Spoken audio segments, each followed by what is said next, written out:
Olá pessoal, tudo bem com vocês? Tudo legal? Sejam todos muito bem-vindos ao nosso canal. E hoje eu irei passar para vocês aqui no canal uma parte muito interessante relativa ao idioma espanhol.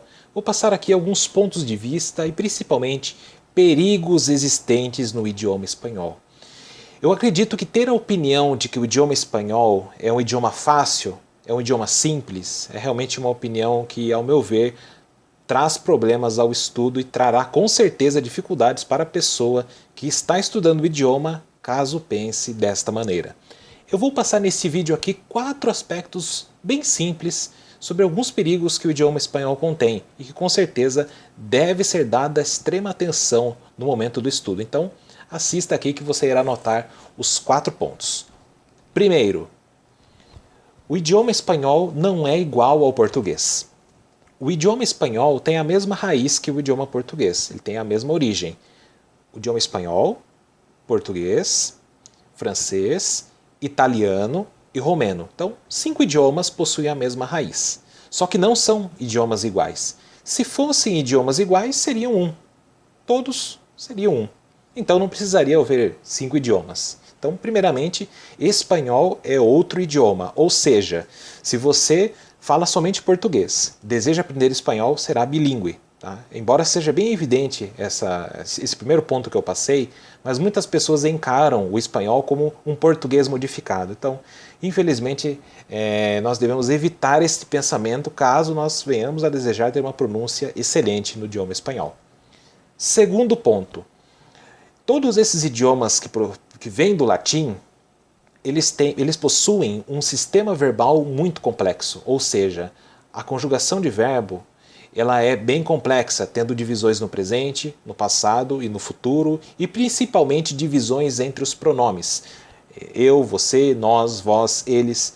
Cada pessoa tem uma modificação na conjugação, o que demanda bastante trabalho. Diferentemente do idioma inglês, caso você já fale inglês, você já sabe que o sistema verbal em inglês é muito mais simples, embora tenha aquela famosa lista dos verbos irregulares que realmente causam um temor, mas não precisa se preocupar tanto quanto em espanhol, que possui com certeza as mesmas conjugações verbais, as mesmas estruturas que possui o idioma português. Nós, por exemplo, você notando o português, dependendo do verbo, você conseguiria conjugar todos os tempos verbais? Presente, passado e futuro? Talvez não. Talvez você saiba os principais. Então, é um ponto que deve ser levado muito em consideração que em espanhol, a conjugação verbal segue o mesmo parâmetro que do português, porém é bem complexo de ser aprendido, porque muitas vezes não possui uma regra, e sim deve ser memorizado. Ponto número 3. Sotaques.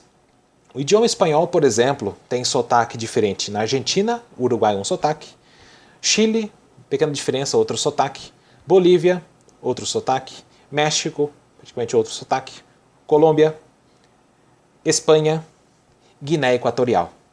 Cada país que fala em espanhol possui as suas diferenças de sotaque, muitas vezes fazendo um chiado característico, muitas vezes fazendo o som, por exemplo, do LL com som de I. Estas seriam umas diferenças relativas ao sotaque. Então é muito importante que você observe que, caso você deseje aprender espanhol e atingir a fluência, concentre-se em um sotaque. Embora você possa aprender as variantes, logicamente você irá reconhecendo com o passar do tempo, mas concentre-se em uma estrutura somente. E isso também englobaria a respeito das palavras novas. Cada palavra, muitas vezes, um adjetivo, ele tem características utilizadas em um país que fala em espanhol, mas em outro não. E muitas vezes, o que é interessante, que uma palavra utilizada em um país em espanhol, se você falar em outro, a pessoa daquele outro país vai falar, esse daqui é deste país. Eu vou citar um exemplo que aconteceu comigo. Eu estava uma vez conversando com um uruguaio sobre diversos assuntos, e eu comentei na parte, por exemplo, de algumas formas que as pessoas chamam a outra, né? Por exemplo, no sentido de a palavra, por exemplo, no caso de uma pequena ofensa, né? Uma ofensa, tonto, por exemplo, né? Em espanhol a gente fala boludo, né? Boludo. Só que nesse caso eu perguntei para o uruguaio, né? Falei, ó, no caso aqui vocês utilizam isso aqui também?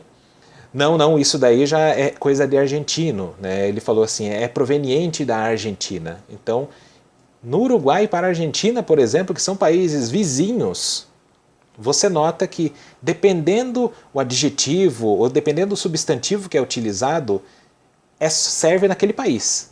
O outro país irá compreender, só que leva aquela característica. Oh, isso daqui, por exemplo, nessa palavra boludo, seria a característica desse xingamento realizado na Argentina e não serviria em tese para outros países. Por isso deveria conhecer essa equivalência no Uruguai e em outros países, né? Esse foi apenas um pequeno exemplo aí para citar para vocês. Então tem esse detalhe, sotaque e palavras fixas em cada país que fala esse idioma.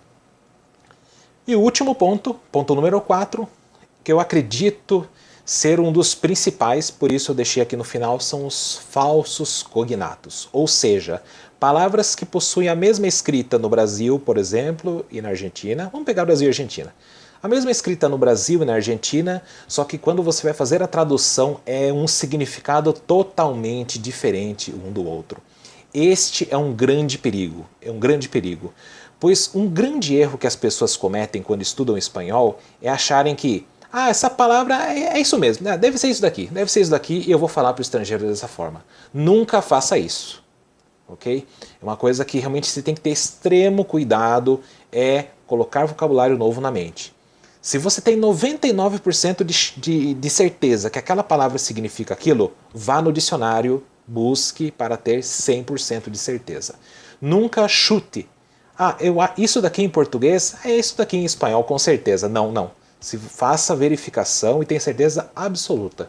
Porque há casos, pessoas muitas vezes que chegam a pessoa, por exemplo, homens que chegam a mulheres, mulheres que chegam a homens, falam alguma palavra que acham que seria aquilo e acabam falando uma coisa totalmente diferente, o pior acaba acontecendo. Então, para evitar uma situação embaraçosa, para evitar algum problema, observe cuidadosamente a palavra antes de usar. Tenha certeza absoluta e dessa forma, com certeza, o seu progresso será gradativo, como em qualquer idioma acontece.